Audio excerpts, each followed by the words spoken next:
Hindenburg research क्या है? Hindenburg ने अडानी समूह को लेकर क्या रिपोर्ट जारी की है? इस पर अडानी समूह का क्या कहना है?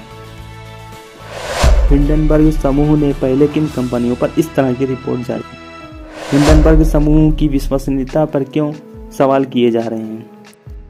दोस्तों, इस वीडियो में हम आपको विस्तार से जानकारी देंगे, तो बने रहिए हमारे साथ। हिंडनबर्ग रिसर्च एक वित्तीय शोध करने वाली कंपनी है जो इक्विटी, क्रेडिट और डेरिवेटिव मार्केट के आंकड़ों का विश्लेषण करती है। इसकी स्थापना साल 2017 में नॉर्थन एंडरसन ने की है। हिंडनबर्ग रिसर्च हेज फंड का कारोबार भी करती है। इसे कॉर्पोरेट जगत की गतिविधियों के बारे में खुलासा करने के लिए जाना जाता है।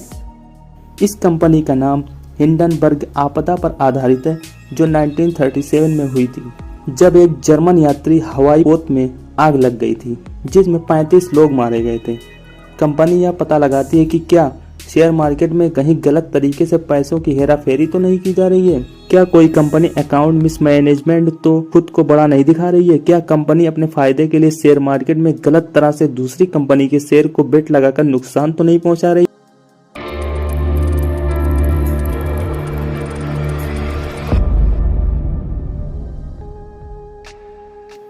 25 जनवरी को हिंडनबर्ग ने अडानी ग्रुप के संबंध में 32,000 शब्दों की एक रिपोर्ट जारी की। रिपोर्ट के निष्कर्ष में 88 प्रश्नों को शामिल किया गया। रिपोर्ट में दावा किया गया कि यह समूह दशकों से शेयरों की हेरफेर और अकाउंट की धोखाधड़ी में शामिल है। रिपोर्ट में कहा गया है कि 3 साल में शेयरों की कीमतें बढ़ने से अडानी समूह के संस्थापक गौतम अडानी की संपत्ति $1 अरब से बढ़कर $120 अरब हो गई है। इस दौरान समूह की 7 कंपनियों के शेयर औसत 819% बढ़े हैं। रिपोर्ट में आरोप लगाया गया है कि मॉरिशस से लेकर संयुक्त अरब अमीरात तक टैक्स हेवन देशों में अडानी परिवार की कई मुखौटा कंपनियों का विवरण है। आरोपों के मुताबिक इनका उपयोग भ्रष्टाचार, मनी लॉन्ड्रिंग के लिए किया गया। इन मुखौटा कंपनियों के जरिए फंड की हेराफेरी भी की गई। कंपनी ने कहा है कि इस शेयर रिपोर्ट के लिए अडानी समूह के पूर्व अधिकारियों सहित दर्जनों लोगों से बात की गई है, हजारों दस्तावेजों की समीक्षा हुई है और आधा दर्जन देशों में दौरा किया गया है।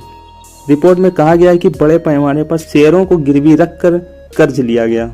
रिपोर्ट जारी करने के बाद हिंडनबर्ग ने कहा है कि यदि गौतम अडानी वास्तव में पारदर्शिता को अपनाते हैं, जैसा कि वे दावा करते हैं, तो उन्हें उत्तर देना चाहिए।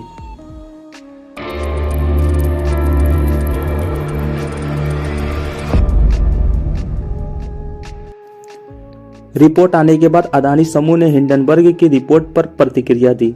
अडानी समूह ने इसे निराधार और बदनाम करने वाला बताया।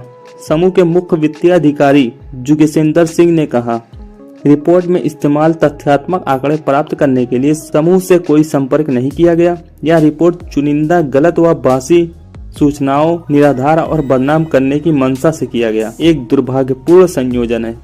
अडानी समूह ने कहा कि हिंडनबर्ग के खिलाफ कानूनी कार्रवाई करेगी। अडानी समूह की कानूनी चेतावनी के बाद हिंडनबर्ग ने कहा कि वह कानूनी कार्रवाई की कंपनी की धमकियों का स्वागत करेगा। हिंडनबर्ग ने कहा कि वह अपनी रिपोर्ट पर पूरी तरह से कायम है। हिंडनबर्ग ने कहा कि अगर अडानी गंभीर हैं तो उन्हें अमेरिका में भी मुकदमा दायर करना चाहिए, जहां हम काम करते हैं। हमारे पास कानूनी जांच प्रक्रिया में मांगे जाने वाली दस्तावेजों की एक लंबी सूची है। अडानी समूह कोई पहला नहीं है जिस पर अमेरिकी फर्म ने रिपोर्ट जारी की है।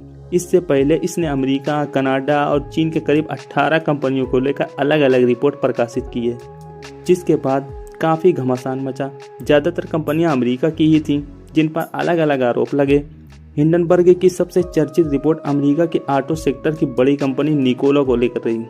इस रिपोर्ट के बाद निकोला के शेयर 80% तक टूट गए थे। हिंडनबर्ग की रिपोर्ट में हुए खुलासे के बाद एशिया के सबसे अमीर व्यक्ति में शुमार गौतम अडानी को भारी नुकसान उठाना पड़ा।